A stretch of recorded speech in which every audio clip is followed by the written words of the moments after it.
Good morning, Linkon, and hello, hunters. Are you interested in clips like this? What about the story?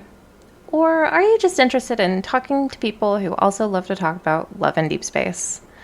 If you are, I do stream every Tuesday at noon PST and would love to see you guys there. Or, if you haven't already, please consider liking and subscribing to the channel. It would be a lot of fun. Anyways, I hope that you have a good time, enjoy the clip, and as always, stay safe out there, hunters. Alright, we're gonna start the first one, Dawnbreaker, and then I'll get up in a second too, because I have some actual food cooking. I'll get up and check it after this one, but we'll go ahead and just get started.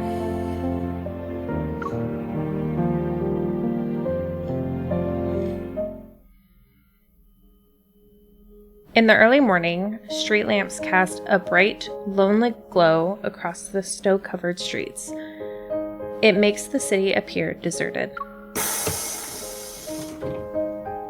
Barely able to keep my eyes open, a boy dozed off in the priority seat.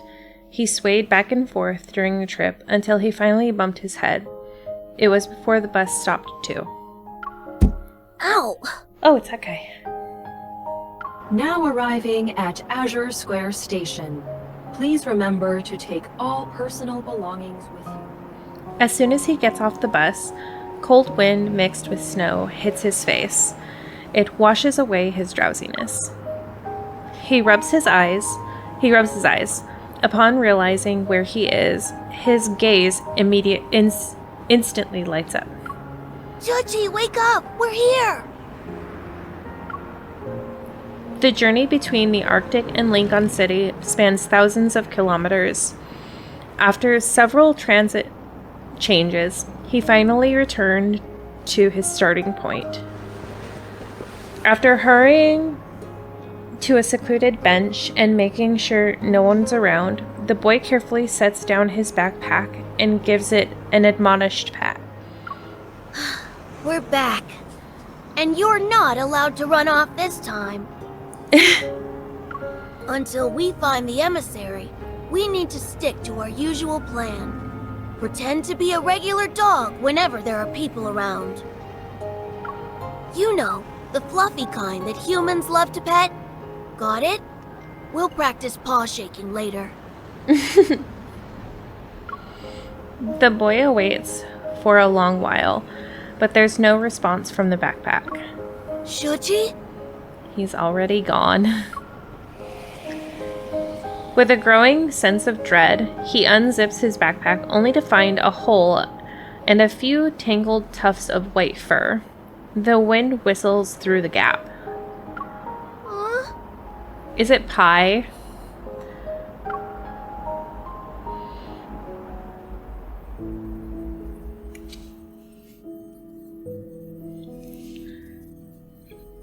Studying the documents Zayne gave me, I searched through every library and archive in Linkon City. I try my best to uncover the information about cosmic civilizations hidden in the biometric key, but every search has come up empty. Several days of running around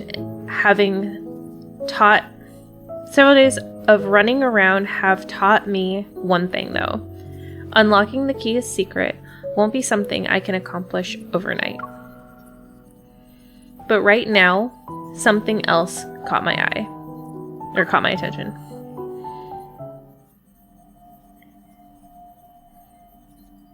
These are special pathological cases where the subjects retain a human's physical features, but their consciousness has been eroded. Only primitive. Oops. For now, we're designating them as Alterum. Oh. Okay, so basically Alterum are just wanderers that look more human-like. These Alterum share one common characteristic too. They were diagnosed with protocore syndrome. Oh.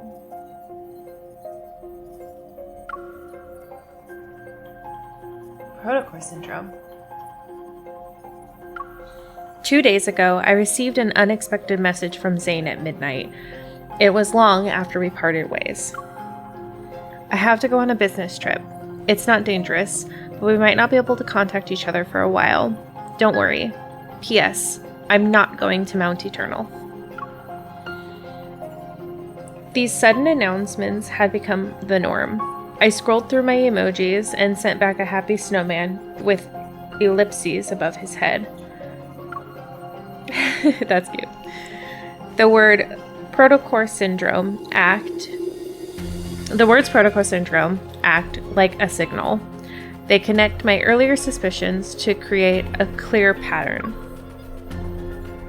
This is under Zayne's field of expertise.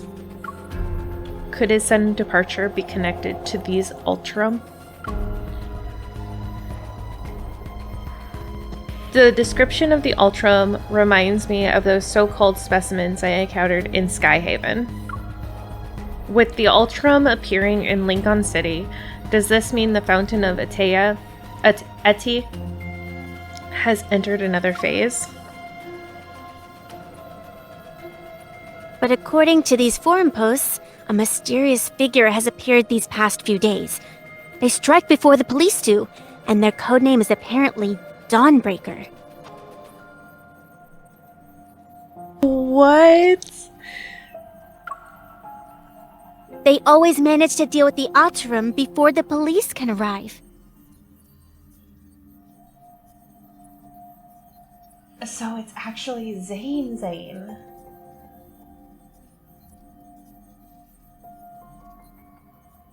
Not Dream Zayne? Wait, what? Another urban legend? Focus. Jenna interrupts the off-topic discussion. The virtual display switches to show some photos from a crime scene. As for these recent Ultram attacks, the police need a hunter to investigate and detect metaflux readings.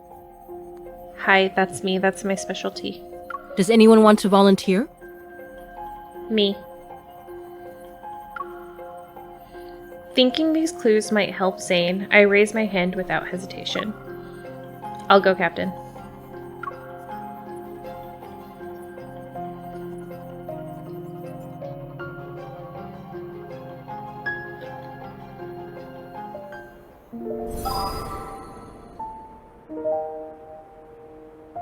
Give me 2 seconds. Alright, I come back. Blind spot.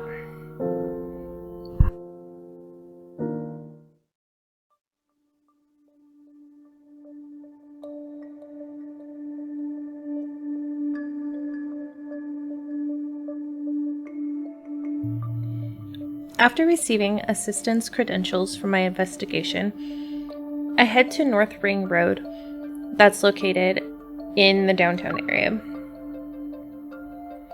A detective lifts the barricade tape and approaches me.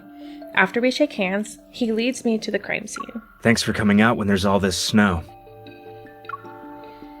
I'd like to say the same thing to everyone else who's here. I set up the precision scanner I brought on the ground and turn it on.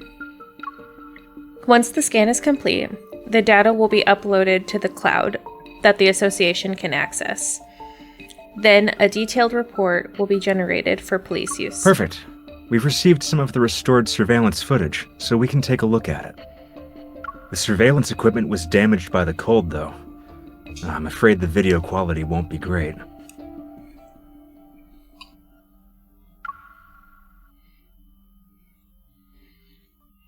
I thought Linkon City's outdoor surveillance systems were designed to withstand low temperatures. The temperature dropped far below the equipment's tolerance threshold. It's safe to say the damage wasn't caused by natural means. In the low-quality footage the detective hands me, I managed to spot an unsettling figure lurking in the darkness. The creature's form is distorted.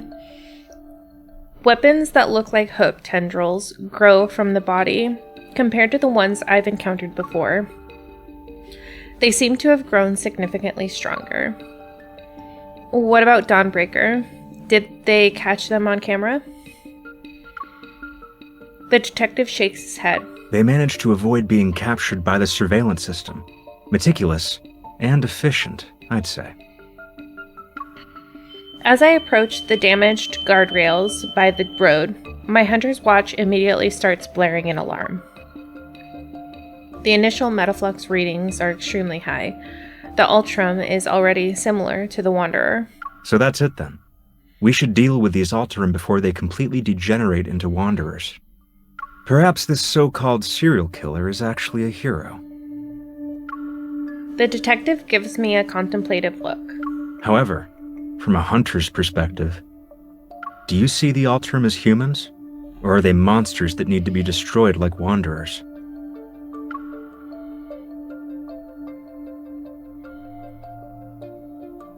I think she's gonna go with it depends. The line between human and monsters depends on whether they've lost control. Once someone loses control, they become a monster capable of hurting others. It doesn't matter how prestigious their status might be. What a thought-provoking answer. The sharp wail of an ambulance siren cuts through the wind and snow. It grows louder as it approaches. We both look up, our gazes following it. Wanderers? Alterum? Deep space-time? Sometimes I think about the kind of fantastical world I'm living in. If a disaster even worse than the Chrono Rift catastrophe arrives, how much could humanity really do? So the authorities are covering this up and classifying it as an accident. They must be trying to prevent the public from becoming even more panicked. He nods before shaking his head. The Alterum will cause panic, not the murderer. Seeing my confusion, he smiles. A blood-stained murderer is more relatable than these abominations. Yay or nay?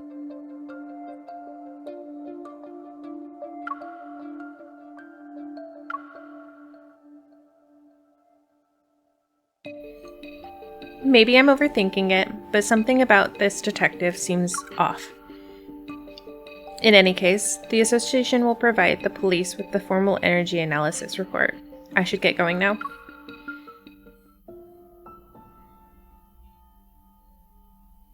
On my way home, I opened the forum post that Tara sent me a few minutes ago. It's about Dawnbreaker. Ooh. Okay, there's comments.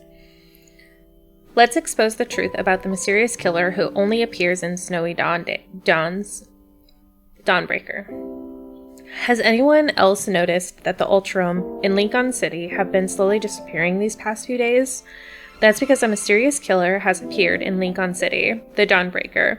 They appear between dawn and sunrise, vanishing without a trace at daybreak, hunting Ultram ahead of the police. Inside scoop, 100% legit information, but don't ask me which insider. I can't say anymore.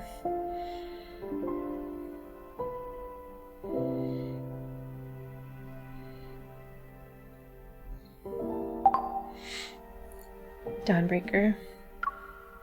The Ultram and Dawnbreaker. These names sound like links in a food chain, destined to exist in a perpetual cycle of predator and prey. Those monsters. Come to think of it, I'm not so different from them. Will there come a day when others will try to erase my existence? I think that already happened. As this crosses my mind again, I find myself strangely at peace. What is that? I hear a strange noise behind me. When I turn around, I notice paw prints on the ground. What kind of animal left these? A squirrel, maybe? Or a stray dog? Confused, I stand there. But then a white blur darts past in my peripheral. My scarf suddenly tightens around my neck before vanishing. Ah! When I come to my senses, all that's left in the snow is a chaotic trail of footprints. The white blur has already vanished into darkness around the street corner. My scarf! In the run-down, gloomy alleyway, only scattered spots of light fall upon the snow-covered ground. A dead end? It took my scarf too. Where did it go? Snow falls silently. My surroundings are so quiet that even the sound of breathing seems jarring. You going to drag me back to the cocoon? I won't return! Wait. You're Dawnbreaker. Just kill me already! Dawnbreaker? My heart races as I hold my breath and silently move forward. As soon as I turn the corner, I raise my gun to the shadowy figure. You... In the dim light, several objects coldly flash from the figure's palm. They're ice shards, and they've pinned the teenager's sleeves and pants against the wall. Black crystals cover the teenager's left arm and neck. But he's different from the test subjects I encountered in Skyhaven. The realization hits me. He's an Ultram. I said you could kill me, not torture. I suggest you stay quiet. That voice. I freeze upon hearing a familiar voice and move my fingers away from the trigger. In that split second, a sharp ice shard. A sharp ice cuts through the air. It barely misses my cheek. Dawnbreaker, like the Grim Reaper, turns to face me with a cold indifference. He meets my gaze. Zayne? The white creature that had vanished into the snowy night suddenly appears out of nowhere.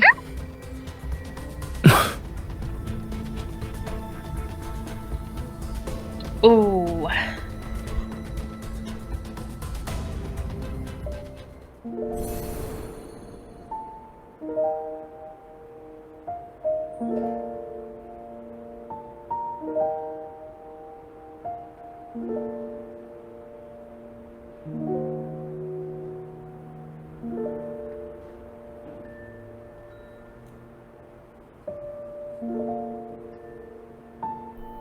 So, is it Dawnbreaker, or is it Zayne Dawnbreaker?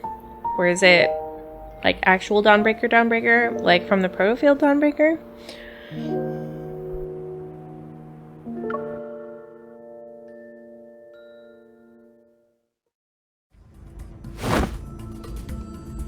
It is getting confusing. Taking advantage of Zayne being momentarily distracted, the teenager breaks free from his restraints and pulls out a knife from his waist. With desperate, wild eyes, he lunges at him. But his wrist is caught and twisted again. The cracking of a dislocated bone echoes through the alley.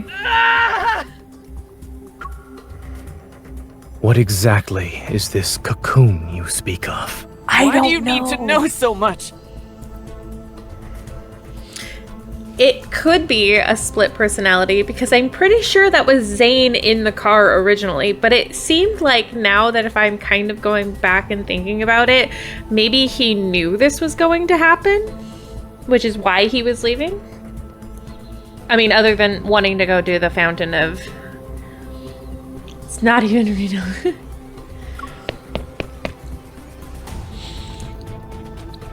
As if the word cocoon was burned into his nerves, the teenager suddenly jerked away. He clutches his crystallized left arm as he frantically runs to hide behind me.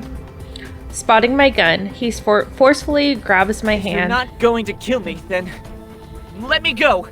Stay back! A flicker of surprise appears on Zayne's eyes, but the moment is uncertainty quickly fades, and his usual coldness returns. Zayne, why are you here? Zayne, who should be away on a business trip, is in a remote alley in the middle of the night with an Ultram teenager who was addressed as Dawnbreaker too. Something isn't right. Questions pile up one after another in my mind as I assess the situation. I slowly turn to free my hand from the teenager's grip. You? You haven't gotten to the point where death is necessary. Oh, okay. I don't know, because Dawnbreaker was always separate from Zayne. Right, he's always been like Dream Zayne, is what people refer him to. Zayne and I speak almost at the same time, but once again, taken aback by the coldness in his voice. But after tonight, that might change. The crystals will erode your body. Your skin will be split open, and your bones will be ground to dust. Okay, Zayne, jeez.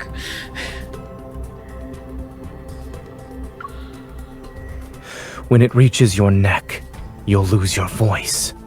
No one will hear you scream.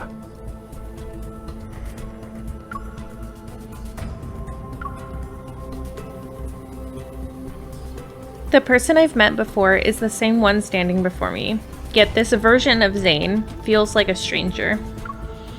His voice is cold, his gaze is cold. Even his breath is the epitome of coldness. Something seems to trigger a memory in the teenager. His voice trembles as his body curls like a bow being drawn back. He buries his face into his knees. You're right. They all died like that after emerging from their cocoons. Cocoons? I want to live. But if I'm going to turn into a monster, what's the point? Rather than let the cocoon turn me into a mindless monster, I'd rather die. Zayne remains silent, and he lowers his gaze as ice crystals suddenly form in his palm. Is he really going to do this? A dignified death doesn't exist. Thinking you're in control of the situation by choosing to die, you're only comforting yourself with a lie. Did you escape just so you could die like a dog? Don't lecture me with that nonsense!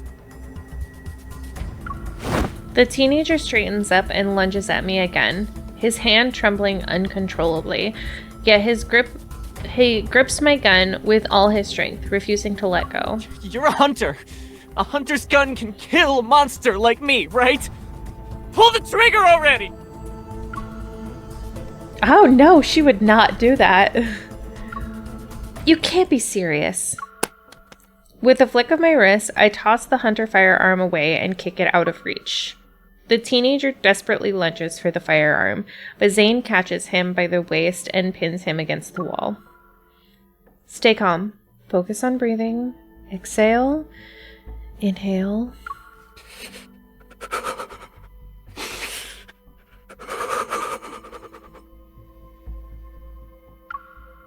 You're trembling.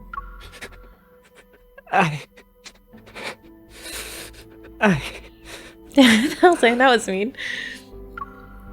I know you don't really want to die, so stop saying it. After several seconds pass, this teenager finally comes to his senses. He nods as if emerging from a trance. I steal a glance at Zayne. His expression is completely serene and unmoved. As if he's aloof an aloof observer standing at a crossroads between life and death. I move closer to Zayne, firmly holding his hand in place. I give the teenager a gentle smile. You heard what he said, right? He said you can't die yet. He's the best cardiac surgeon in the city. If he says there's hope for you, then you can be optimistic about your future. He's a doctor? And then he turns around and kills him. I know he might not look the part right now, but he really is the best in his field. Just don't misunderstand his intentions. You need to go now. The teenager freezes for a moment. As soon as Zayne lifts his foot, even ever so slightly, the teenager spins around and runs away.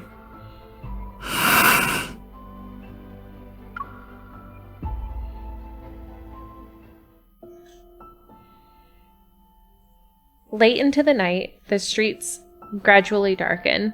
The light reflecting off the snow makes streetlights appear soft and dim. After watching the teenager leave, I turn back to look at Zayne, who feels like a stranger. The small animal of an unknown breed stubbornly refuses to let go of his coat. It whimpers as he pushes it to the ground again. Now that it's just the two of us, is this and this dog? Anyway, you can tell me what's going on, right? Did your business trip end early? Or did Oxo Hospital call you back for an emergency? While I'm still asking question, Zayne bends down to pick up the snow-covered scarf. Then he stares at me as if trying to confirm something. Is this yours? Zayne, you're the one that gave it to me! Huh? If I remember correctly, this is the scarf you picked out 3 days ago? Oh, then it's mine. No. Okay, this is not Zayne. Can confirm this is not Zayne.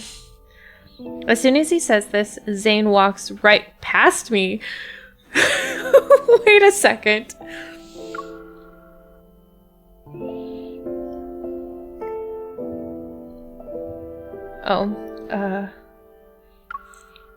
Why are you suddenly acting like you don't know me? Should I know you? If there's nothing else, I'll get going now. But your home isn't there. I know. He stops in the snow, gives me a cold glance over his shoulder. His voice is devoid of any emotion. The subway station is this way.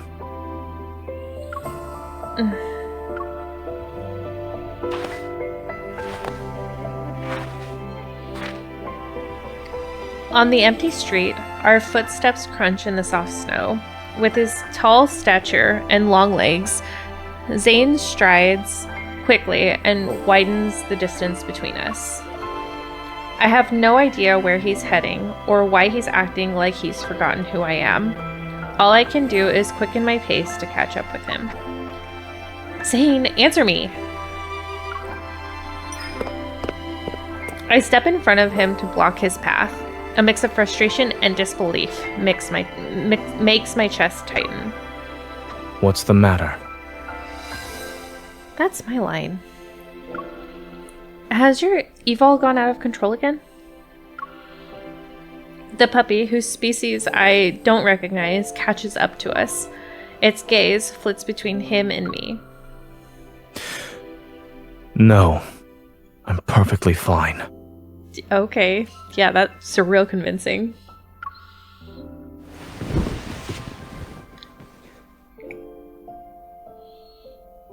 Zayne casually brushes me aside and continues walking. Ugh. Hey, I think a couple is breaking up in the middle of the street. No, I'm not breaking up with him because it's not my Zayne. The puppy quickly shakes the snow off its body, gives me a sympathetic look, and then runs after Zayne, who's already walking away. The two figures soon become dots in the snowy night. Whether it's because of frustration or anger, I stubbornly walk away without looking back, but after a few steps, I feel like something is wrong. Wait, the direction Zayne's heading in...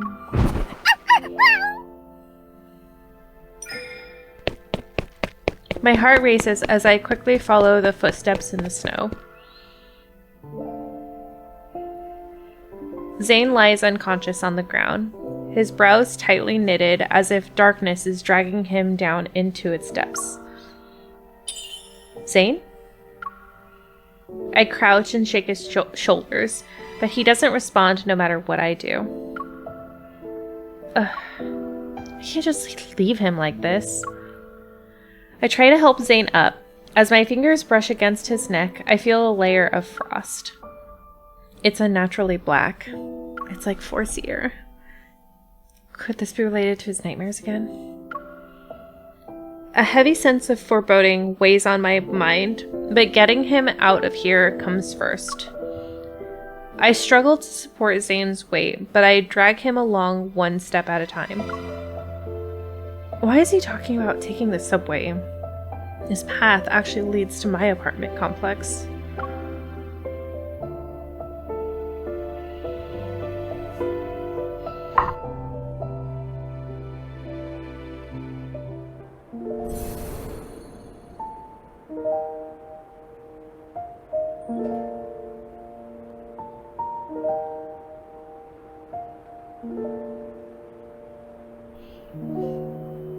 Okay, I know we're not in dream. We're not in dream state. We're not in proto field. I mean, we could be in a proto field and we just don't know it, right? Like, that's the last time Dawnbreaker showed up, was in a proto field.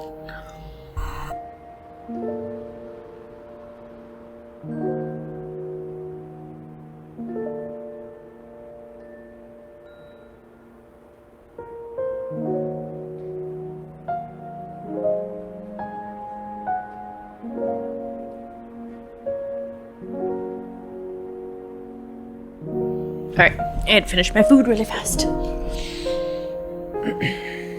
Right. In the dream. Okay, maybe we are in a dream and we just don't know it. Maybe we're... This is AU stuff.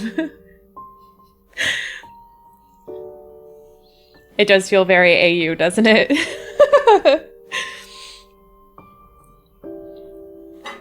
With his weight pressing against my shoulder, even a usually short walk home feels endless.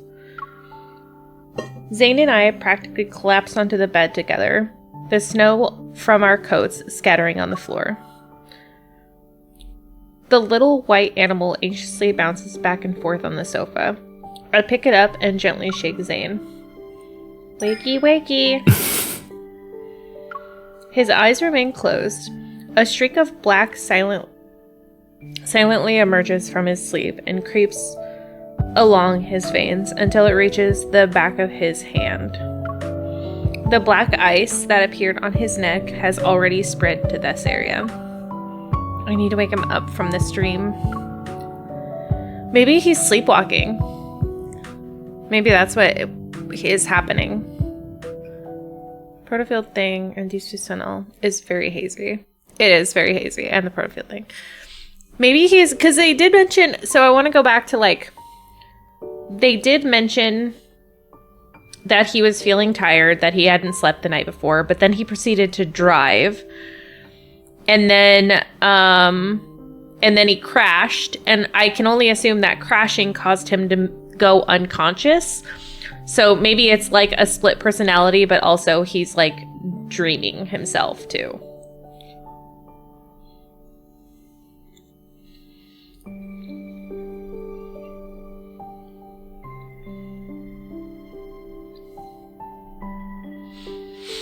I reach out toward the side of Zayne's neck and gather my power. Time to resonate. Almost instantly, I sense the chaotic, surging power raging throughout Zayne's body. Yeah, it all feels like a split personality. That's what I'm getting from it right now, is split personality. Which would make sense.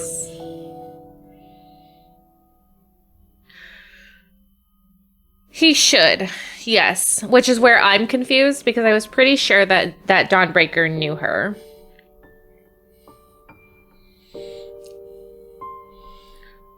Like a force that's been suppressed for eons and is now finally breaking free, a bone-chilling cold surges forth.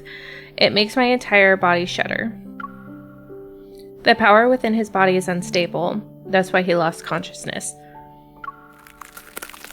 At that moment, Zayne's eyes snap open, and he grabs my wrist. What are you trying to do? Nothing. He grabs my hand and pins it.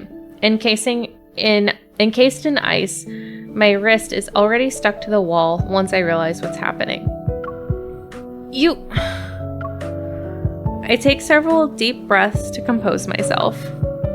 I'm trying to help you treat the black ice. When did it start appearing? While I was dreaming. It's like they swap. He let go of my wrist and the ice crystals dissolve with it. I guess there's no point in asking. To my surprise, the black frost didn't disappear out after our resonance. It stubbornly remains on his body. Nevertheless, Zayne appears much better than before. Remembering how he could feel, how cold he felt, I take out a thermometer to check Zayne's temperature. Extremely low temperature detected. To protect the device and extend its service life, the system will be automatically turned off in 1 minute.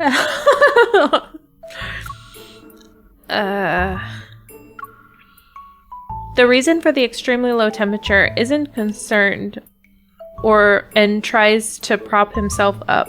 Seeing this, I pull out an old-fashioned infrared thermometer and aim it at him. Freeze. I press the sensor against his forehead and playfully pull the trigger. You're being childish. Yes. As expected, he doesn't move. Beep. Lost in thought, I stare at the screen showing his abnormally low temperature. No wonder all the surveillance cameras at the crime scene were damaged by extreme cold. Even though I'm not sure if it'll help, I take out 2 fever pills and hand them to Zayne along with a glass of warm water. That's medicine. Yes? It's bitter. I'm not consuming it. Oh, come on, Zayne. You're a doctor. You of all people can't complain about bitter medicine. For what must be the first time in his life, Zayne's face shows an expression that can only be described as, okay, and? I love that description. I have never heard of that description before. I feel like, I don't know if Imarashi is still here, but I feel like that's an expression that Alexander would give Mira. Not knowing how to help him recover, I head to the kitchen and make fresh carrot juice. I doubt it'll do anything, though.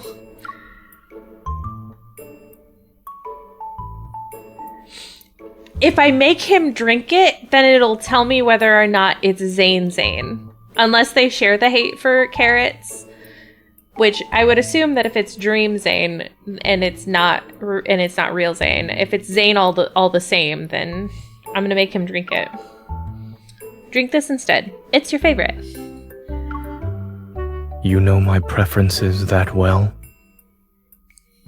Sure. Zayne seems genuinely thirsty. He takes the glass, hesitantly for a moment, and then chugs it in one go. It's Zayne! Well, do you want to give a more detailed review this time? He meets my gaze as the entire glass of carrot juice turns to a solid column of ice in his hand. It's awful. It's fine. It's our Zayne. Everything's good. No need to worry.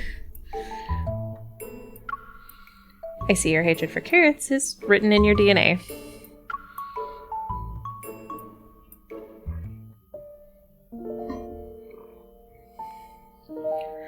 As the night deepens, the hustle and bustle outside my window gradually fades into silence.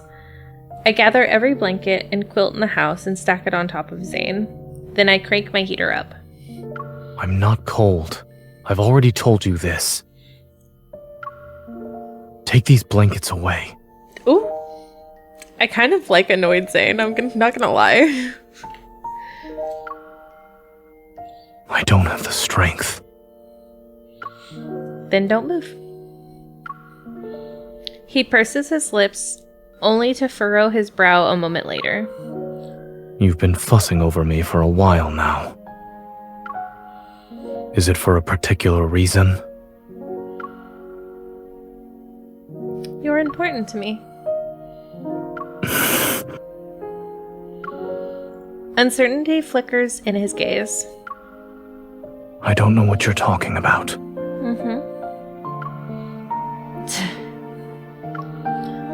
I don't want him to see my expression, so I turn away. The real reason is simple, actually. When he falls silent, I push away my chaotic thoughts and turn his cold face towards mine. Dawnbreaker, you are very famous. So don't you dare run away or disobey me, or else You'll what?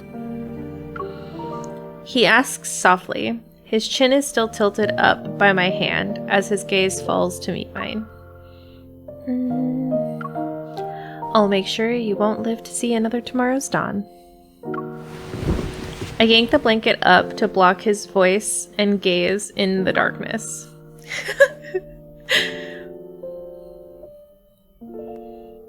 What you described is not the first time this happened to Zayne. I witnessed it once when he was doing research with me at Mount Eternal. He became a complete stranger overnight, and no one knew what happened to him. I figured this wasn't the first time Zayne had been in this state. Dr. Noah's words only confirmed my suspicions. How did he recover from it? That's something only he knows. Over the phone, Dr. Noah sounds just as troubled as me. Back then, he ventured deep into Mount Eternal by himself, as if he had something to do there. When we saw him the next day, he had returned to his usual self, the one we all knew. I guess whatever he needed to do was done. Mount Eternal. That place seems to be hiding a burden that Zayne has never been willing to speak about. But my intuition tells me that whatever changed in Zayne must have happened before the Mount Eternal incident. Those black ice crystals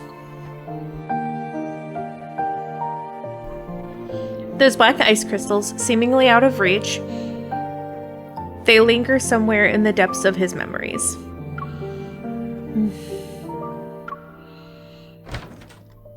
Yeah, it's some sort of like trigger. When I open the door again, I find a ball of white fur sitting by the bed. It's wagging its tail at me. When did you sneak in? As I get closer, I notice the creature is contained within a semi-transparent dome made from the ice evil. It restricts its movements. I don't even need to ask who did this. Zayne really doesn't show mercy, huh? The puppy-like animal lets out what sounds like a bark of agreement. I reach out to dispel the evil ice barrier. Then I sit down with the creature in my arms. Now closer to Zayne, I can see his eyelashes trembling in his deep sleep. They're like the wings of a weary bird that's finally resting at home. I don't know what you're dreaming about, but I hope they're sweet dreams. Hi, Dolly! I'm good, how are you? Welcome. Good night, Zayne. I'm glad you could make it.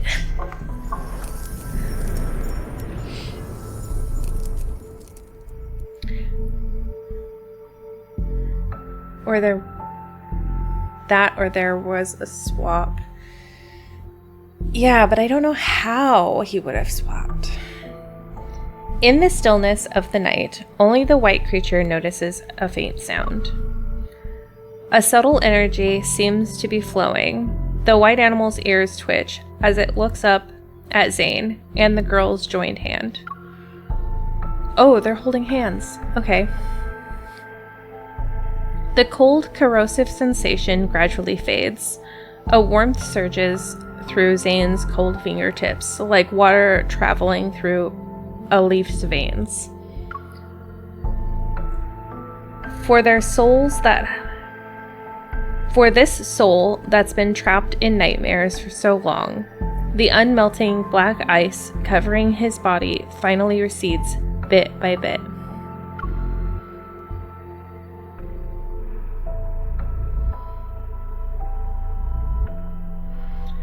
Oh no!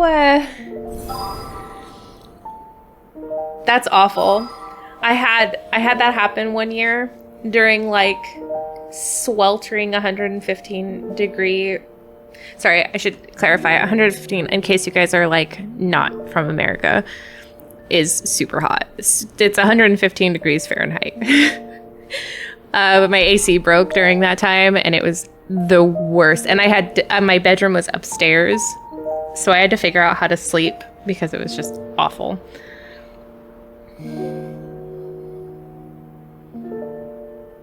You know, you need Dawnbreaker because Dawnbreaker's naturally cold, apparently. Like, just naturally. The black ice. That's what I was thinking, is the black ice probably triggers it. But why would the black ice suddenly, like, come to be, you know? Something else has to trigger the black ice. Thanks, Astra.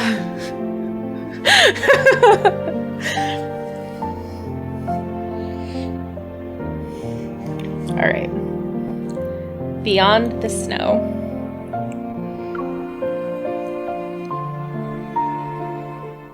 The investigation into the Alterum and the unidentified suspect is still ongoing.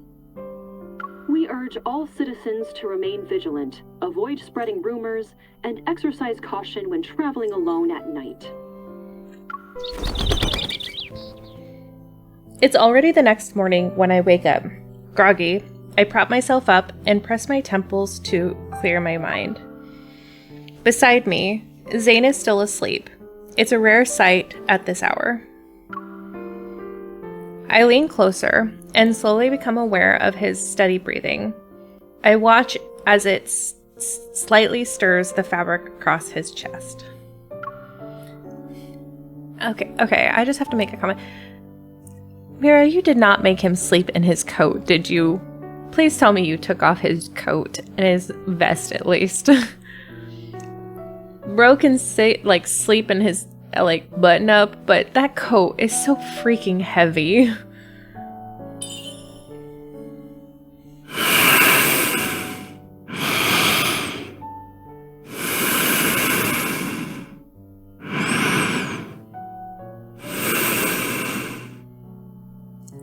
I love the sound of Zayne's breathing. Not me having listened to Silent Poem one too many times. I ain't even ashamed. This is payback for making me haul you back home through the heavy snow yesterday. Wake up. And that's for freezing my hand to the wall. Oh my gosh, how cute! That was such a cute noise! Holding back my laughter, I give Zayne's nose a gentle pinch. It really hurts when you freeze my wrist, so I'll pinch your nose for that.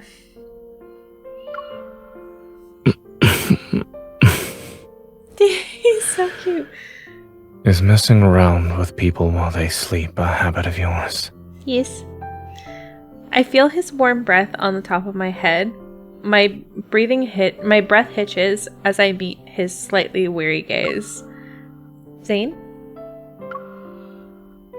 The morning light filters through the curtains and falls onto his tousled hair. Looking into those eyes, I can tell the familiar Zayne has returned. Yes. Ah, Zayne's back! Joy wells up inside of me as I wave my hand in front of his face. Are you finally awake from your nightmare? He nods, and he stretches his neck. I see the black ice on his body has completely disappeared. Okay, so the black ice is definitely an indication that Dawnbreaker is around.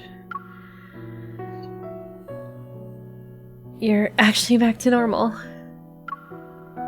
You could phrase that differently. No, I don't think I will. In fact, I'm gonna make you feel just slightly bad.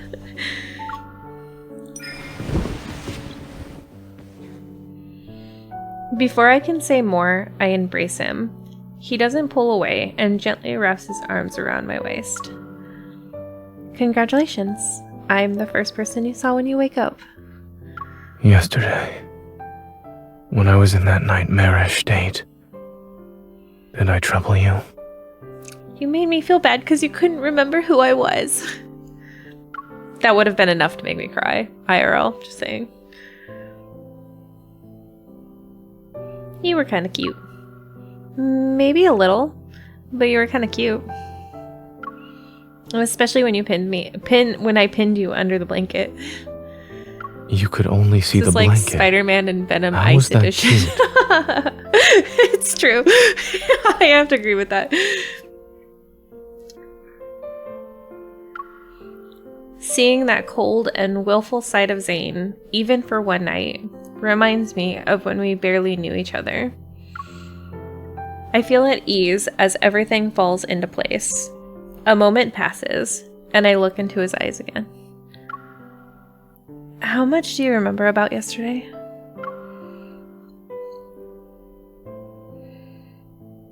Zayne rubs his temples and sits up. It's a little hazy, but I remember most of it. Okay, so he does remember what happens, though. So he's not like, it's not like suffering from amnesia. He just has no control over it. I'm wondering if the black ice has to do with Astra. Like, is it Astra's way of controlling him? I love how main story romance is so light and pulsing. I agree.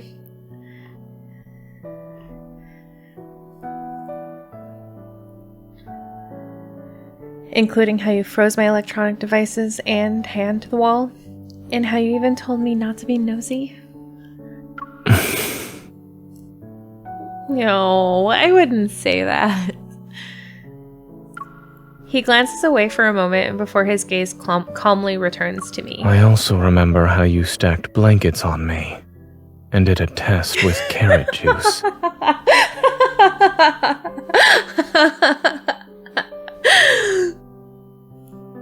I had to check to make sure you were my Zayne.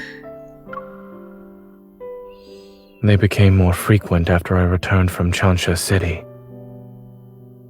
Right. During the time, during the one branch. And in those dreams, I always forget who I am and what I'm supposed to be doing. The me in my dreams, however, has his own mission to complete.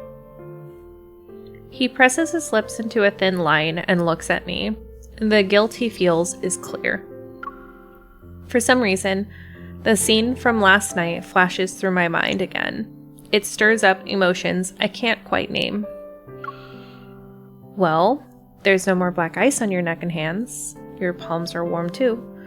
It's safe to say that you passed the physical examination. Welcome back to reality, Zayne. I open my arms and wait for him to initiate the hug this time. Oh, that was cute! Zayne hesitates before leaning down. Then he wraps his arms around me.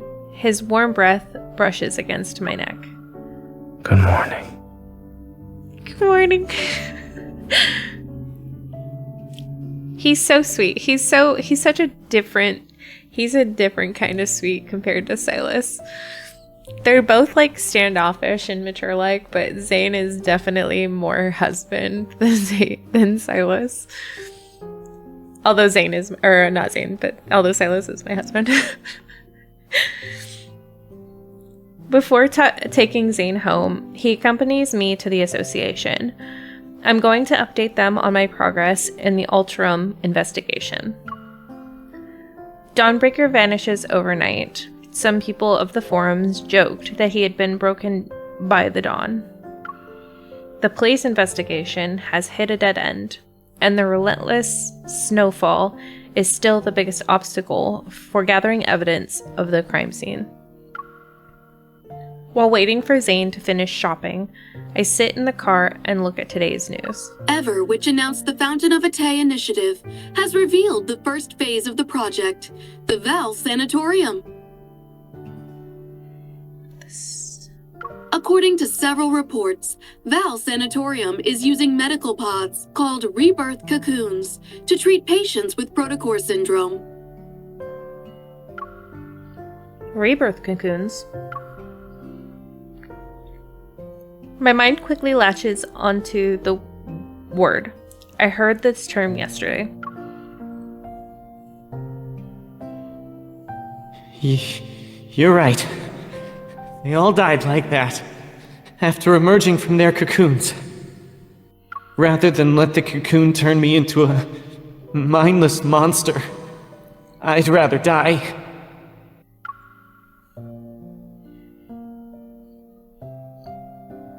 The cocoons the Alterum mentioned yesterday, must be the Rebirth Cocoons.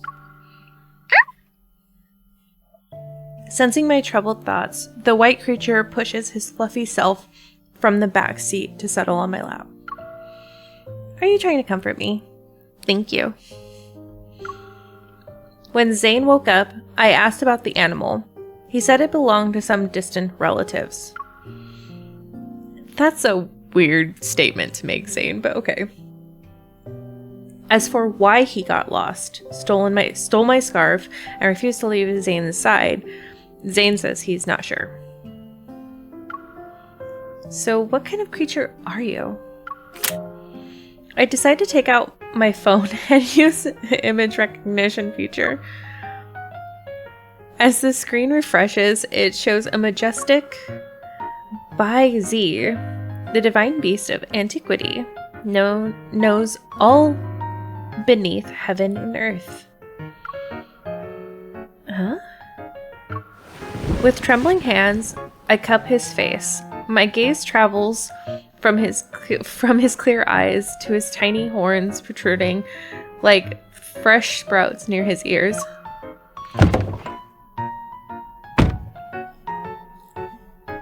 The only thing that's making this a 9 out of 10 is that they're not actually showing the creature. As I struggle to find the right words, Zayne returns to the car. He has a bag of chocolates and dog food. Since you bought dog food, why don't you keep him? After all, your robot vacuum is the only other living thing in your house. Shouldn't it have a friend? That won't be necessary. My robot vacuum has its own social life.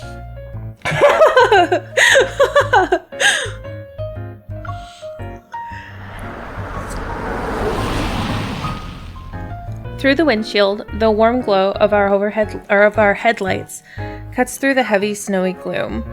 A figure is looking around while standing near Zayne's home. It's a young boy in plain clothes. He's holding books in his arm. As soon as we get out of the car, the boy's face lights up with excitement and anticipation. He spreads his arms wide, forgotten. The books fall to the ground. Emissary!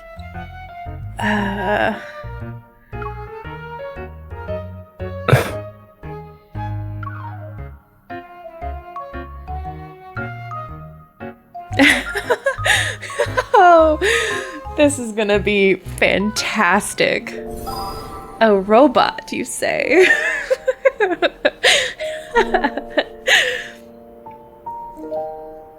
This is gonna be fantastic. Zayne and children is my favorite type of thing. It's like Sylus and children. They're just awkward around them.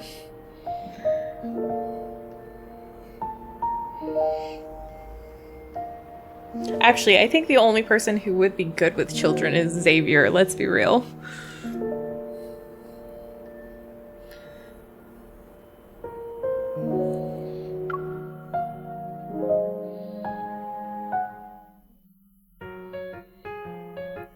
The unfamiliar teenager rushes towards Zayne, who's standing behind me. The mysterious little creature, wagging its tail, runs over as well. Soon enough, all three of them are tangled in a group hug. Zayne is such a sweetheart. I feel like Mira would be getting a kick out of this scene, though. Let go of me. I wonder, okay, wait, I'm just gonna read it, but I'm like, does he know this kid? The teenager steps back, then he excitedly scoops up the small animal. So that's where you went, Chpt. Why didn't you tell me? Watching this harmonious scene between human and animal, I'm touched, but then I quickly become confused.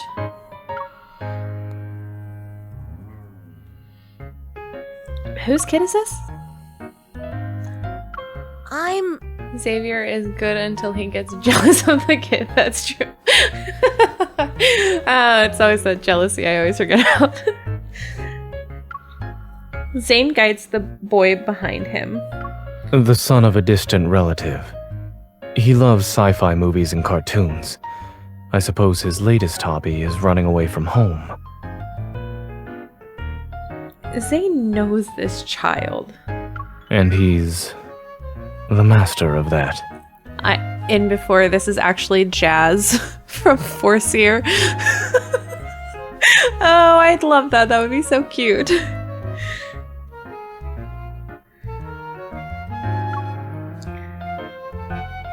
I lean down to get a better look at the boy.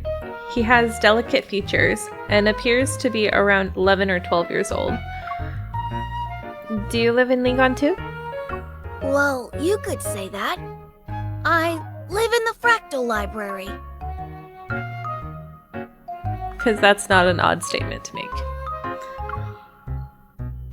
Excuse me? In a nearby residential area. The Fractal Library? Yeah, I've never heard of that before. Is it a new building? Knowing he's related to Zayne, I find myself adopting a gentler, friendlier tone. Is this little guy your pet? What breed? Actually, what kind of animal is it? He's just a regular pet dog. He's not special. Go on, Chpt. Bark! Sorry, Zayne looked really cute. Xavier and his endless beef with Charlie the bright guy.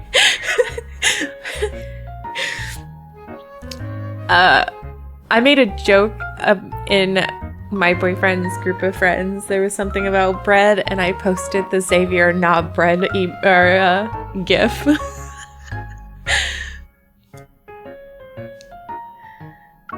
That's not the correct sound.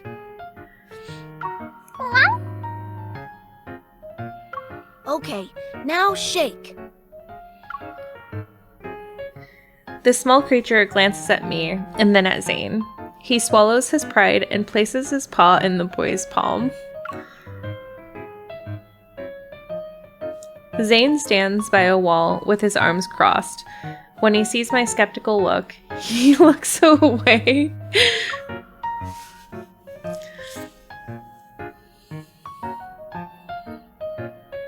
What that dog doing? Can I pet that dog? The boy's face relaxes with relief as his expression shifts to one that says, "I told you so." Oh man, can you speak? Maybe I'm the one losing my mind here. Seemingly unable to watch any longer, Zayne waves his phone. I just got a text from his parents. They're going to pick him up. Already? Can you stay for a little while longer? I was actually planning to stay for a while. Zayne's sharp gaze sweeps over the boy. I might be imagining things, but the child and his dog freeze. Right. I wanted to say hello. Uncle Zayne will send me home. It's cold, so you should head inside. I'll see him off. Okay, well now I'm even more confused. Why is Zayne's story the most confusing out of everybody's? In the dim daylight, Zayne watches the girl wave goodbye. She's out of sight once she closes the door behind her. The boy catches a snowflake in his palm and silently watches it melt. Why did you come here? Hearing the scrutiny in Zayne's voice, the boy's expression shifts to match its severity. 7 years ago, you promised to take up the position at the Fractal Library. I traveled here because I'm asking you to fulfill that promise. You were selected as the emissary of the Divine. Astra ordained it, and your nightmare is the greatest proof of this. It was given to him by Astra. I was right. Uncle Zayne does sound nice. It's so cute. Okay, I have to reread that sentence because there was a lot. Yes, world based on sci-fi and it's fantasy based. You were selected as the emissary of Divine. Astra ordained it, and your nightmare is the greatest proof of that. Okay, so Dawnbreaker is proof that Astra has control over whatever he ordained as the emissary of the Divine. Zayne speaks before the boy can say more. I also said that I had my own choices to make and more important matters to attend to back then. The boy's expression grows serene, and his voice carries a maturity unlike the one from a few seconds ago. Was becoming that version of yourself in the nightmare also a choice? People think they're making choices most of the time, yet they're unaware that all these options lead to one inevitable outcome. Fate falls upon us like this snow. It is silent and inevitable. And you too are destined to become... He trails off, and the only sound that can be heard is nothing more than a barely audible sigh. Since you haven't made up your mind, there's no point in me staying here any longer. But... The maturity and composure vanish as the boy's voice shifts back to a childlike tone. I left the Excessus bracelet you made for me at the library. Can you make me another one, please?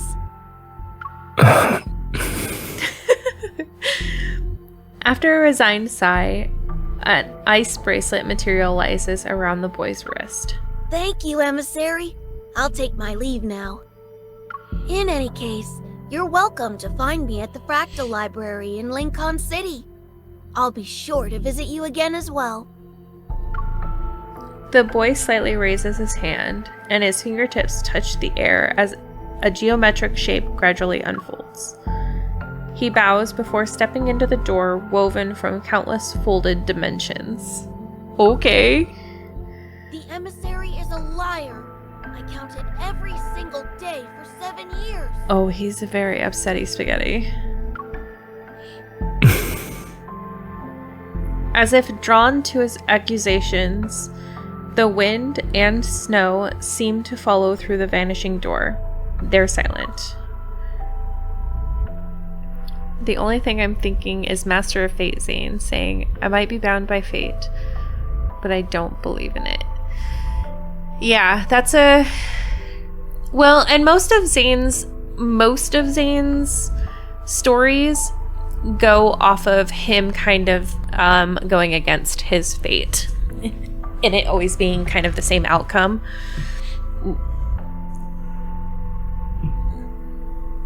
The snow ceases, and Zayne remembers the first time he entered the Fractal Library.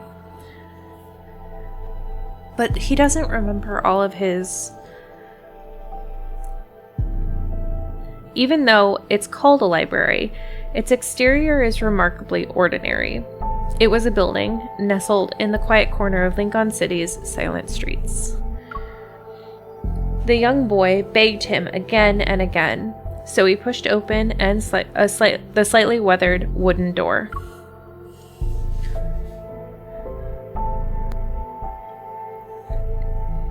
There were neither bookshelves nor defined boundaries. Instead, an endless garden with intertwined paths appear before him. And a library that seemed to belong to another world stood at the point where those paths converged. As soon as Zayne stepped into the backlight, he raised his head and saw countless bookshelves. They reached toward a tower's summit where sunlight poured in. The library shelves were endless. They were like stairs that led to another dimension. Then, a young person approached them and claimed that Zayne and the young boy were the administrators of this place. In addition, Zayne was destined to become the Fractal Library's owner.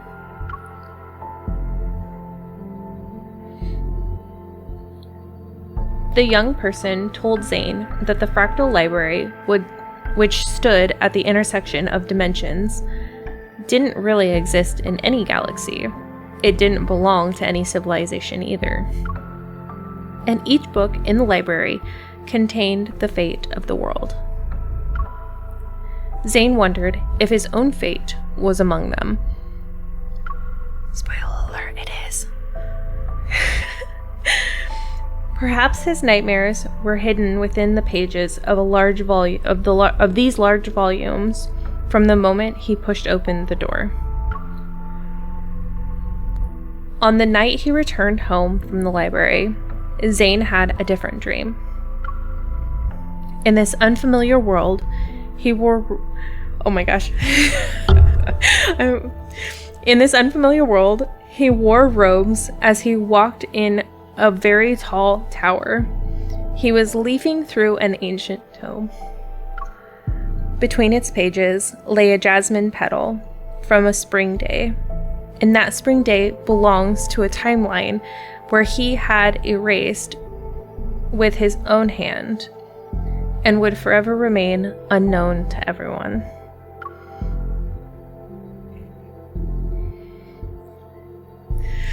Oh, Foreseer Zayne!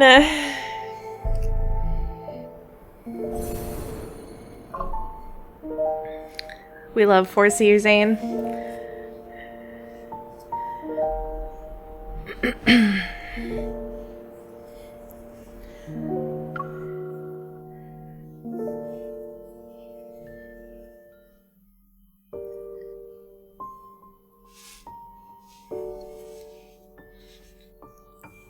Just as Zayne enters the house, I finish roasting the tangerines he bought. Okay, but high-key, I would love to try roasted tangerines. When I glance out the window, I realize that the snow has finally stopped.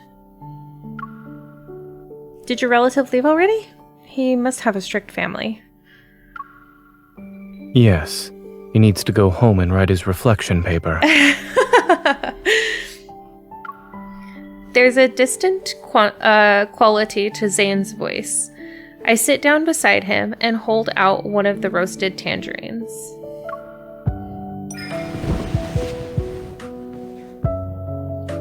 The weather is perfect for roasted tangerines. Try it.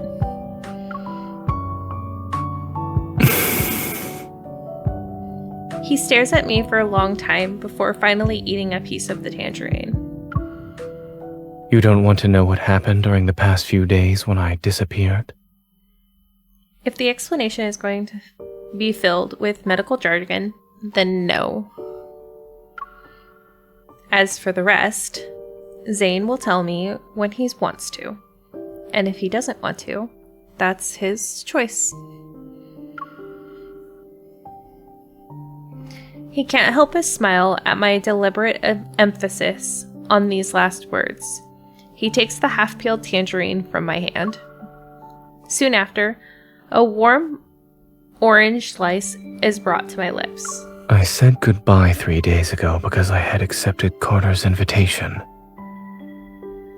Isn't Carter from Xander? From Xander Scientist? Oh, I forgot they existed. Who are they? I'll be joining the Fountain of Atay research project. Huh? Seeing me choke and cough several times, Zayne raises his hand to pat my back. It's ultimately an excuse. Something unexpected happened, and the nightmare arrived before I could carry out my plans. Yeah, okay, that's what I thought. Lately, Oxo Hospital has received a large influx of unusual cases involving protocore syndrome patients. Carter confirmed sixth love interest.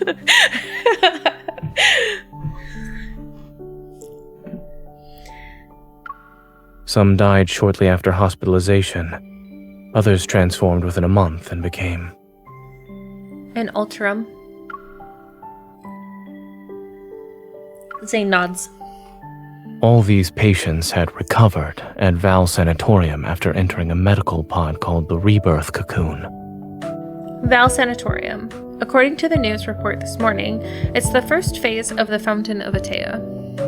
Carter told me that Ever will soon hold a press conference to demonstrate the Rebirth Cocoon's effectiveness to the public.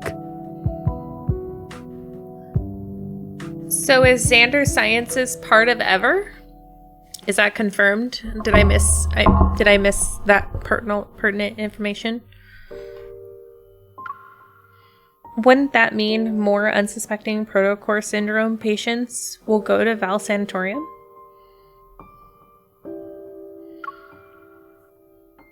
We can't let them do as they please. I want to stop Ever's plans, not just for the protocore syndrome patients. Zayne trails off as he lowers his gaze. I want to make amends for a mistake. One that should have been corrected years ago. Yet it still haunts me to this day.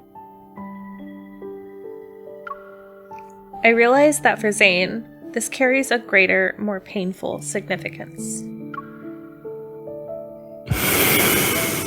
Oh, he used my nickname! I know I disappeared without a word before, but... will you come with me this time? Yes! Oh my gosh, this man has me just... I'm kicking my feet. You're so cute, Zayne. I like that he used my nickname. I love when they put the nicknames in the chats and stuff. Using a tech from Xander Sciences in his latest spring event. Then they must be collaborating somehow. But they don't say how. I mean, yes. Try not to say it too enthusiastically. He says it enthusiastically twice.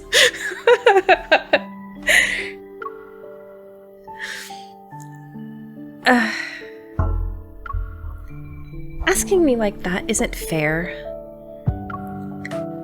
I know he helped me so many times before, and I'd agree to any request he makes.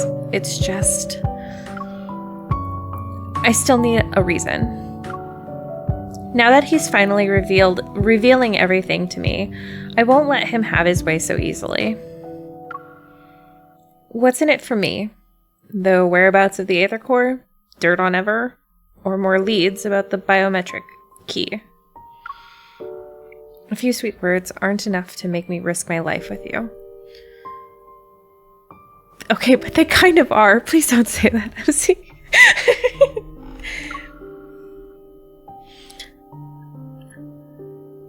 I need a more convincing reason.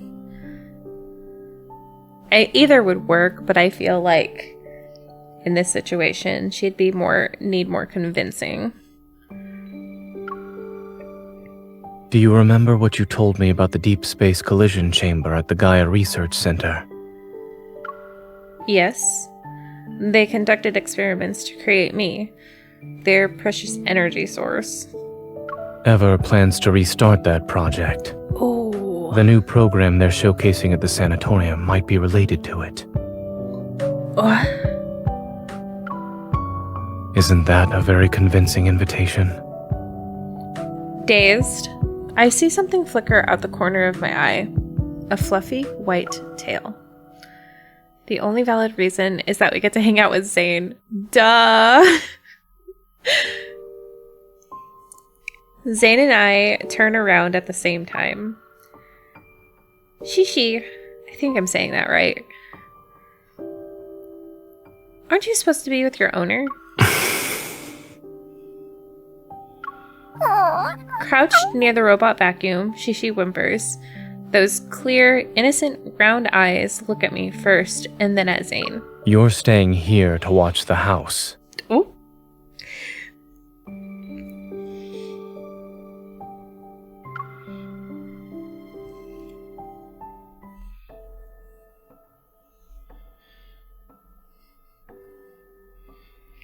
In the white testing facility, a row of circular medical pods lines the room. Surrounded by soft, silvery light, they float in the air. Their translucent walls gleam with tranquility. Exquisite and graceful, like meticulously crafted chrysalises there. That's the word I was looking for. They pulse and contract with the rhythm of beating hearts. At any moment, it seems their contents might break free and soar towards the sky.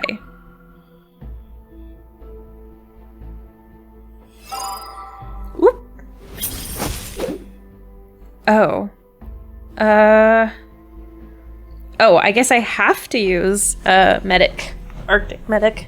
Zayne. Okay.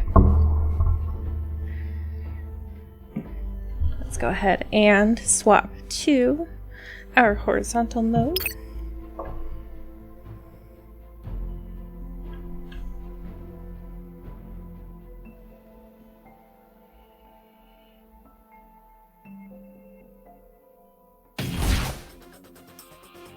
Even a blizzard must come. Ooh, a Luminivore. Let's go. Okay! Dr. Zayne. Fall back. Oh, it has me in the... from it. My turn. You won't escape. Zayne. Spirit, let's go. Okay. It is weak. Now's our chance. Keep your distance, or else you'll get hurt. Keep your tempo. Eat this. I'm getting the hang of it. It recovered. Be careful. Let's go. Okay. Zayne. Here it comes. Leave it to me. Is this what you wanted? Perfect. It's getting ready to attack. You won't escape. Dr. Zayne. Fall back. Keep your tempo. Eat this. Zayne. Stay safe. Don't get distracted. Zayne, you're the one who's standing in the middle of it. Keep your... Zayne. Let's call it a day. I'll give it a taste of our strength. I almost said the other It's one. falling apart. We'll send it on Don't a journey. rush. Let's Their see what final it's up. journey. It's your turn. It is weak. Now's our chance. A hard-earned victory. This is what a battlefield is like. She didn't do the melting like snowflakes one. We all know that we love the melting like snowflakes.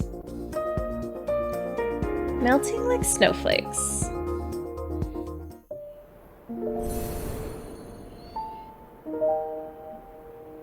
All right.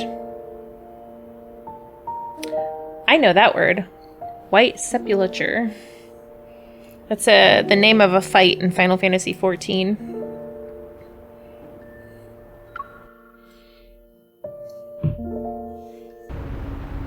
I wish they would give us the ultimate weapons in those ultimates. In which ultimates? You mean the ones when we do the ults? Yeah. I agree, actually. Honestly. But then if we used Caleb's, I mean, that would just be like OP as hell.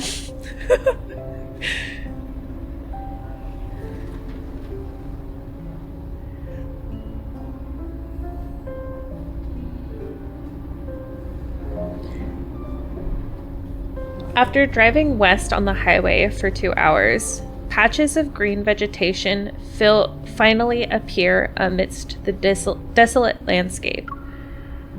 Looking through the window, I can see the distinct dome of Val Sanatorium looming in the morning mist. The bow and arrow. I don't think this will ever be the case, but I hope the 6th love interest has a bow and arrow instead as their weapon, because I feel like I would love to have a bow and arrow.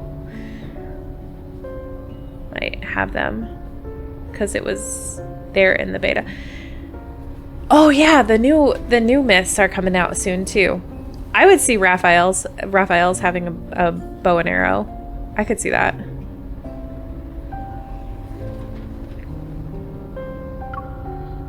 After yesterday's event, we decided to tour the sanatorium as visitors to investigate.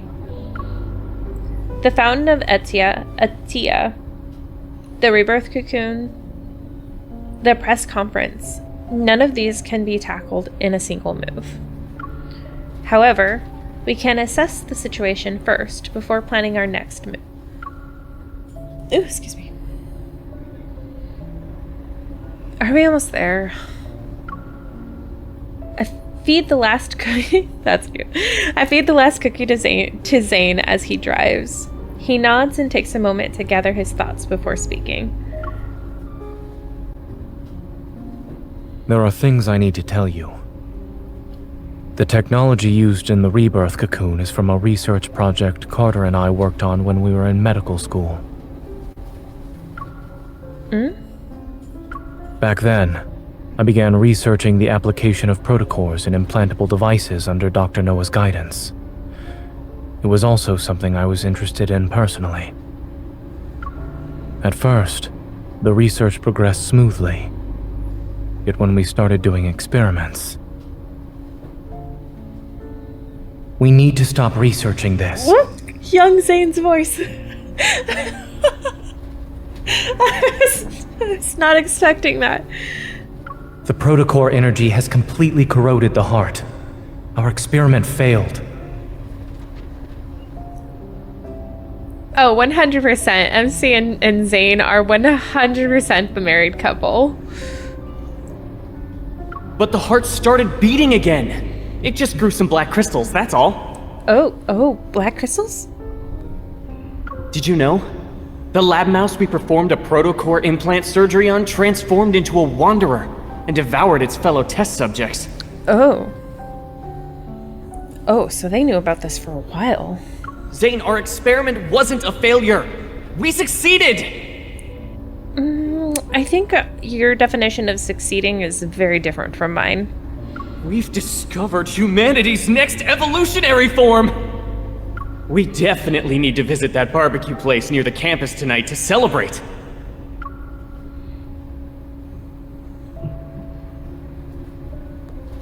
The experiment didn't lead to new life. It turned people into wanderers, minions of a protocore.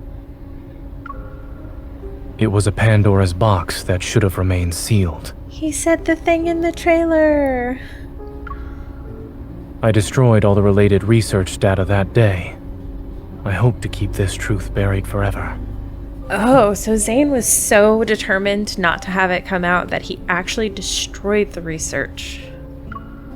But Carter didn't see it that way, huh? No. He named it Exhart and took it to Xander Sciences. It was later implemented in the Rebirth Cocoon, which is the first step in the Fountain of Atay. After finishing his story, Zayne falls silent. However, his grip on the steering wheel indicates that he's still caught in his memories. This is the mistake he wanted to make amends for. Not wanting him to dwell on the past, I clear my throat and lighten the mood. I used to think about how if we had gone to the same university, I would have dragged you out to have fun every single day. We'd watch the flowers bloom. Is that why Astra is so angry with him for creating? But he wasn't the one who created the research in the first... I mean, I guess he did, kinda. I didn't think he... Well, I mean, technically, I guess he did create it, but Astra, I thought, was angry with him long before that. Like, Astra was angry at him during Foreseer myth.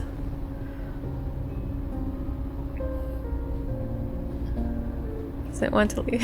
Yeah. It was really fun. I would definitely rewatch it. Yes, please do. I always have it up. And I'll have it up in sections as well. I'll be editing a lot tomorrow.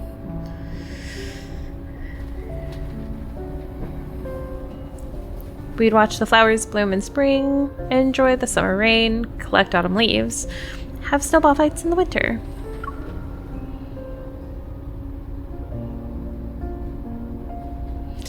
Not totally to Foreseer, no. But Astra's been... I feel like Astra's been mad at Zayne for a very long time. Like, a long, long time. Like, even before Foreseer. But based on what I heard, you must have been too busy to do anything like that with me. It's connected to a myth, or just the anecdotes. I mean, it could be. I don't think it's attached to any myth other than the mention of Astra being mad during Foreseer trying to leave the Tower of the Tower of Thorn Tower. But it could be attached to a myth, like the third myth that comes out. I just feel like there's a lot more that goes on, like with Astra and Zayne. Like, Astra's pissed about something. Not at all. In our lab, we always said it's best to take a 4-hour break while data is being collected. Then we can see the results after. That's very specific, a 4-hour break. So during those times, I would have been available at least. Since you mentioned wearing robes, I'm thinking if it was Master of Fate or Foreseer. Both of them wear robes. I think... Yeah, both of them wear... I haven't read Master of Fate. But we can probably read that together. During next stream. Since I have it now. I have it all leveled up and everything. I have all the fragments for it.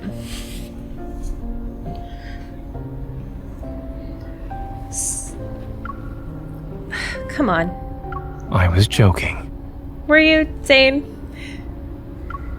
If you were there, I would have always made time for you. Oh, what a sweet boy. I could just shake him. Zayne's the type of guy I would go up to, put my hands on his cheeks and like shake his head because he's just so darn cute.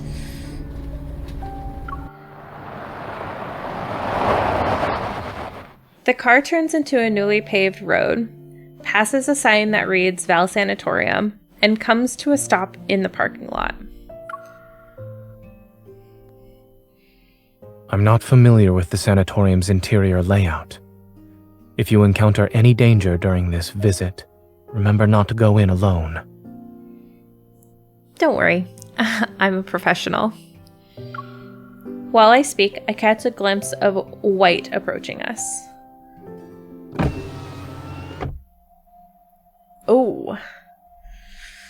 Carter, who's here to receive us, wears a casual white business suit. Only a navy blue butterfly pin adorns his collar. Have you been waiting long, Zayne? There's your boy Montoya. No, we just got here. Carter leans down towards the car window. Upon seeing me, his eyes crinkle, and his smile widens.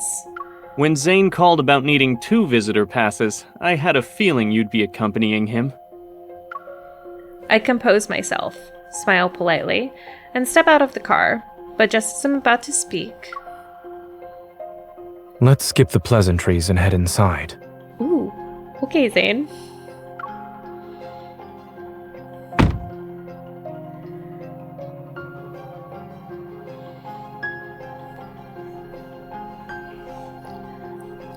That connects the parking...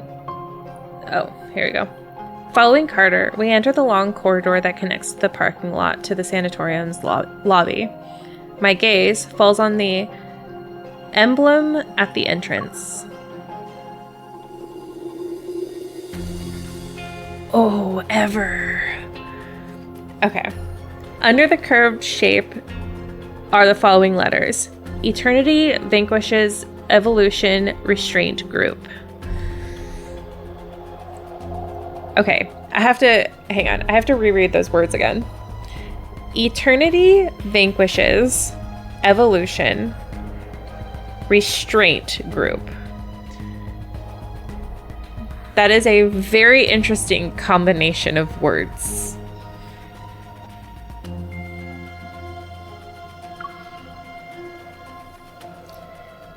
Without a doubt, this is Ever's logo.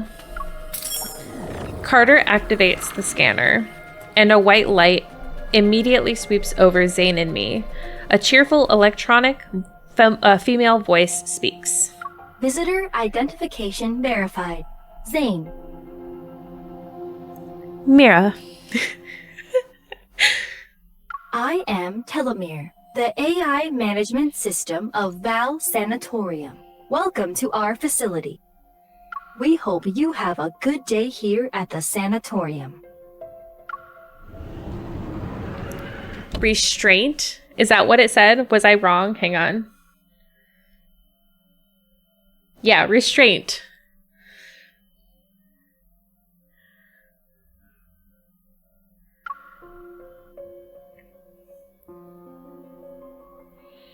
The doors slide open, and we enter the first floor lobby of Val Sanatorium. Pristine white surrounds us. Restraint of what? Exactly what I'm saying! Restraint of what? And eternity vanquishes? Like...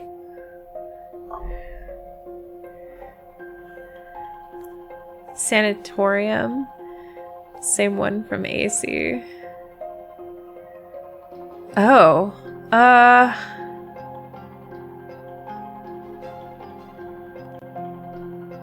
I don't... Maybe?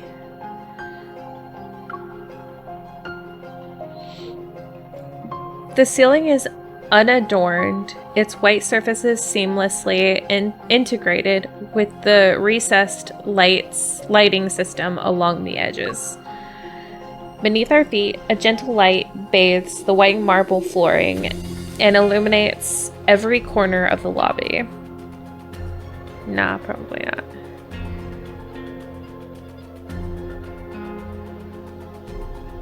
I don't know. There's so many places. They are definitely making bioweapons. The area may be different. It's true. This place seems... bright yet oppressive. Oh, you mean like every other hospital? Yeah. Pristine, silent, and unchanging. It's as if time itself stands still within these walls. In this environment, Zayne and I stand out like two stains on an otherwise white canvas. So very oppressive. Although they were quietly discussing patients' medical conditions, they nodded. Oh, wait. A few doctors in white lab coats passed by us. Although they were quietly discussing patients' medical conditions, they nodded in Carter's direction. Since Zayne personally asked me for visitor clearance, I should give you two a proper tour. I don't trust you, Carter. Could you please leave? I can see myself around, thank you. Side by side, we follow Carter as he leads us to the reception desk in the center of the lobby. I see the Fountain of Vitae finally caught your interest. All those phone calls over the past month weren't in vain.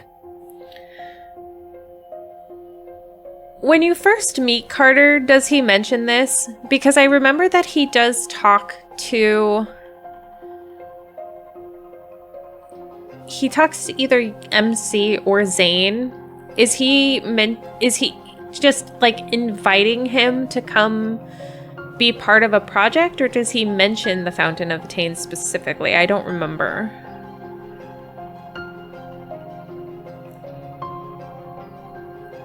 But I'm curious. What made you change your mind? Carter stops in his tracks by the reception desk. He turns around, his signature smile returning with narrowed eyes. Side by You side, kept talking hand about in humanity's hand. future. I wanted to see if it would actually come to pass. No. Okay. He just invites Zayne to join Xander, doesn't he? Like, he doesn't mention anything. He's just saying you should join Xander Sciences.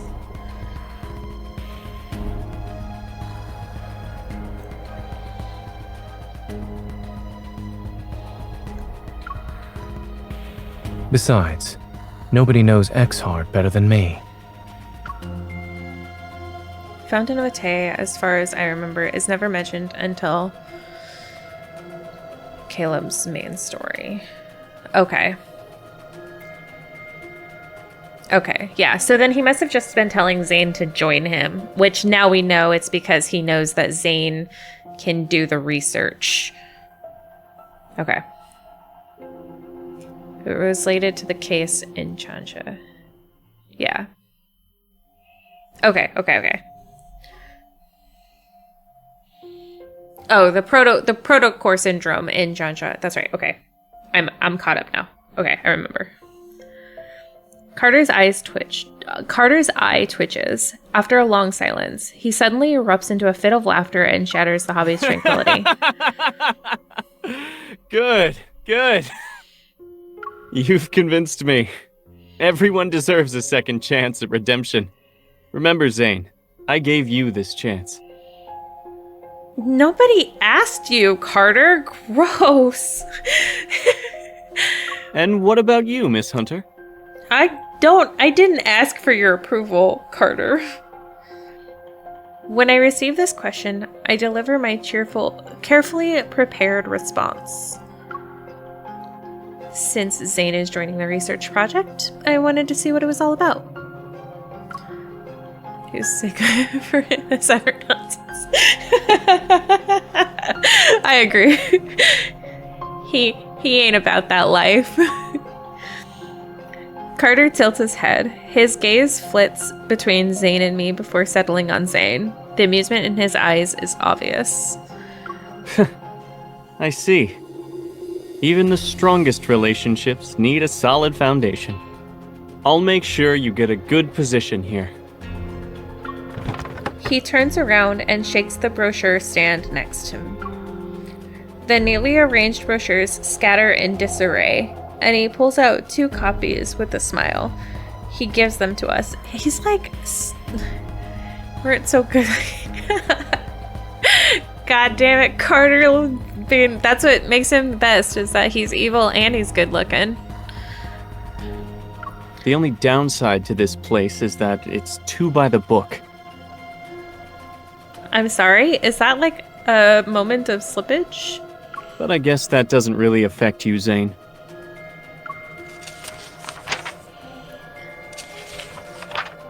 It's about complicated medical cases. The thin booklet methodically categorizes various diseases that conventional medicine has yet to cure. It's like a university department, and the facility's patients are eager students with a thirst for knowledge. A commotion breaks out in the distance. I look up. A group of elegantly dressed visitors begin being led into the hobby by a receptionist. They're being guided upstairs for a tour. On the staircase leading to the second floor, several patients in white hospital gowns are walking down the steps. I expected to see many high-profile figures in this place, but even then, I never thought I'd see her. Who? Karen, who's 43 years old, is a war correspondent. She won numerous prestigious journalism awards. She spent years reporting for the front lines, faced countless life-threatening situations, and has earned a large amount of respect in society. A year ago, she was attacked by a wanderer, got protocore syndrome, and rarely appeared in public since then. I've met her a few times at Oxo Hospital. I heard she was also one of Zayne's patients. Dr. Zayne, it's been a while. When you know people like Carter exist, who are willing to break ethics and morals, things get scary. Yeah, I think scary is an understatement. Noticing us, she comes over to say hello. Zayne acknowledges her with a slight nod. Miss Karen? Someone of her caliber choosing ever. That's probably the best endorsement they could ask for. I heard that when she left Axo Hospital, she had less than 2 months to live. Her daughter had just learned to say mama when you handed her a death sentence. How cruel. That's low, Carter. That is so freaking low. I guess I shouldn't be surprised. Very, very lightly. Dr. Carter, the patient in room A504. Carter gestures for us to wait a moment. Then he takes a few steps to discuss something with a man at the front desk. Noticing my silence, Zayne stops in his tracks. What are you thinking about? It's nothing. I just realized that Ever seems to have a knack for exploiting human vulnerabilities by any means necessary. How else could they gather people from different backgrounds and beliefs and make them devoted to a single cause? Yeah, nobody talks to my man that way.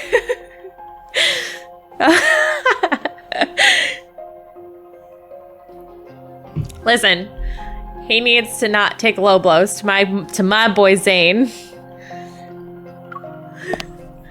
The key to obedience isn't promising heaven, it's using hell as a threat. What? After all, everyone fears illness and death. Footsteps, accompanied by a familiar voice, approach from behind. I turn. We meet again, Miss Hunter. Allow me to introduce myself. I'm Benedict, the director of Val Sanatorium. From what I remember, he had another identity. I met him at a place where an Ultram died. Oh, he's the detective. You're the detective who spoke to me that day. I'm honored you remembered me, Miss Hunter. He smiles, not with the embarrassment of someone whose identity has been exposed, but with the composure of a performer waiting for an audience's reaction to a grand reveal. Alarm bells ring in my mind, but he quickly shifts his placid gaze to Zayne. It's been a while, Dr. Zayne. Welcome aboard.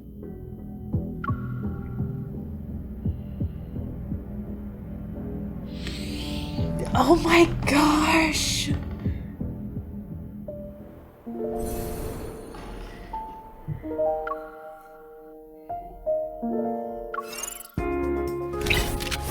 Alright, we'll keep this because I think we'll do fine. Let's see, is it gonna auto-equip? Oh, it does. It auto-equips Foreseer. We'll go ahead and do Foreseer.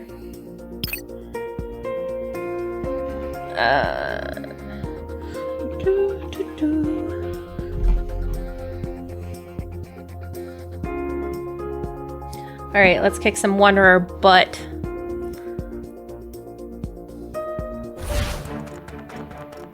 Are you prepared? Observe Yes. its movement. Yeah, I'll be... It's your turn. No problem. Oh, I took those guys out like there was nobody's business. It's over. My turn. It can't even be considered a threat. Threats are only temporary. Go back to the pit you came from. Zayne, Here it Yes, give me that Come shield, at me. Dr. Zayne. together. Not even a challenge. comes. Keep your distance from it. Watch, you're not fighting alone this time. Threats are only temporary. Melting like snowflakes. That's one of my boyfriend's favorite sayings, too. When he's seen me fight, he's like, when we play 14 now, he's like, oh, what are those enemies melting like snowflakes? Yes.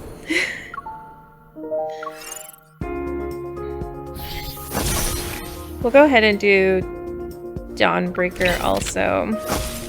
Actually, I don't think we didn't even hit our... No, we'll go ahead and auto... We'll do Dawnbreaker, why not?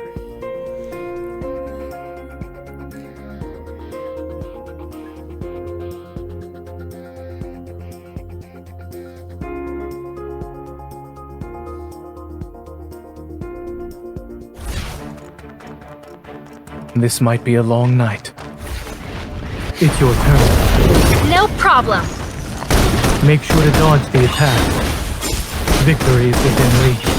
It is falling apart. You won't escape. With our combined strength, it is weak. Now's our chance.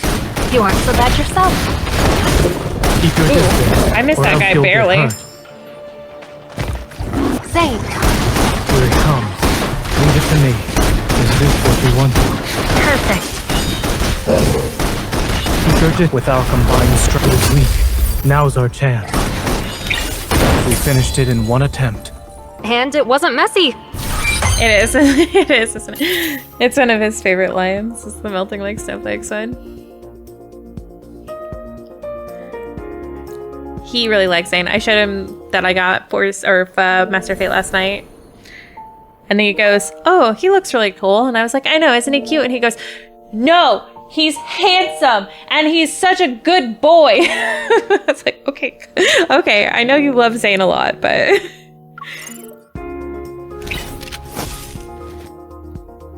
I noticed Zayne is very popular with non-players. I admit he charmed me into playing the game. He charmed me into playing the game too! He is very popular with the non-players, for sure. The reason my boyfriend likes him so much is because my boyfriend has a character as an OC as well, and his OC is very Zayne-esque. So when I showed him Zayne, he was like, oh, that's totally my character. Through And I was like, yeah, basically. and-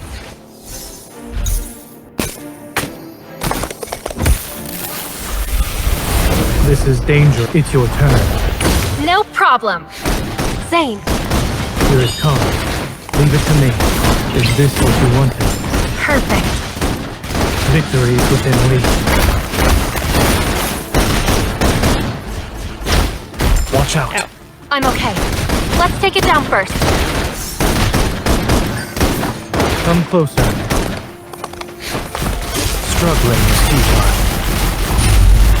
Zayne, Here it comes. With our combined strength. we crushed them. We crushed them.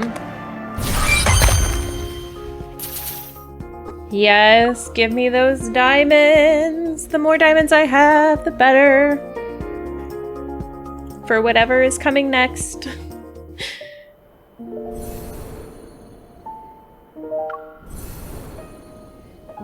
Okay, we're on the final one. So what we've been doing Dolly, since you're just got here, is between each chapter, because I've been streaming for almost 8 hours now, because I was determined to get through this on stream.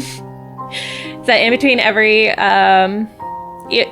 chapter, I'm giving about 5 minutes for everybody to get up, get a drink, go bio, get food, whatever you want, stretch your legs, so that we can come back. So I'm gonna put the timer on again. 5 minutes. I'm gonna go take care of some things, go get water, stuff like that, and then I will be back. Montoya, this is your time, that if you'd like to make a decision on whether you like to stay or not, either is fine with me. I know that you love being here, but I would also love for you to enjoy the story the way that you would love to enjoy it as well. So I am happy and always accommodating for however you might feel. So just know that I support your decision in whatever you make. But I will be back in 5 minutes. So get up and stretch your legs, ladies.